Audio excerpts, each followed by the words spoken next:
গত কয়দিন আগে দেখলাম প্রতি বছর বাংলাদেশে 6 বিলিয়ন মার্কিন ডলারের শুধুমাত্র কেমিক্যাল আমদানি করা হয়, যেটা বাংলাদেশি মুদ্রায় 72 থেকে 74 হাজার কোটি টাকা প্রতি বছর শুধু কেমিক্যাল আমদানি করা হয়। এবং কোন পত্রিকা বলছে যে এটা বাড়তে বাড়তে অচিরেই 8 থেকে 10 বিলিয়নে গিয়ে পৌঁছাবে। অর্থাৎ প্রতি বছর এভারেজে 10 to 15% বাড়ছে।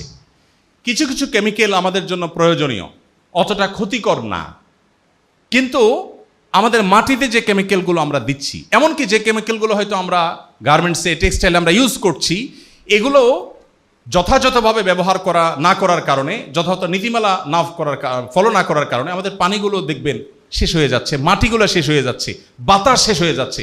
এত ক্যান্সারের পেশেন্ট, এত কিডনির পেশেন্ট, এত হার্টের রোগী আমরা আমাদের শৈশবে দেখিনি এ দেশে। আমার বাবা ক্যান্সারে মারা গেছে, আমাদের ফ্যামিলিতে 8 জন ক্যান্সারের পেশেন্ট। যেখানে যাই, যেই 10 জন 20 জনের মধ্যে একজন ক্যান্সারের পেশেন্ট পাওয়া যাচ্ছে।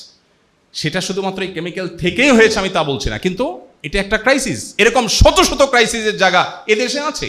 এই ক্রাইসিস কে দূর করবে? আপনার আমাকে করতে হবে, এবং সেটা আল্লাহকে শুধু খুশি করবার জন্য।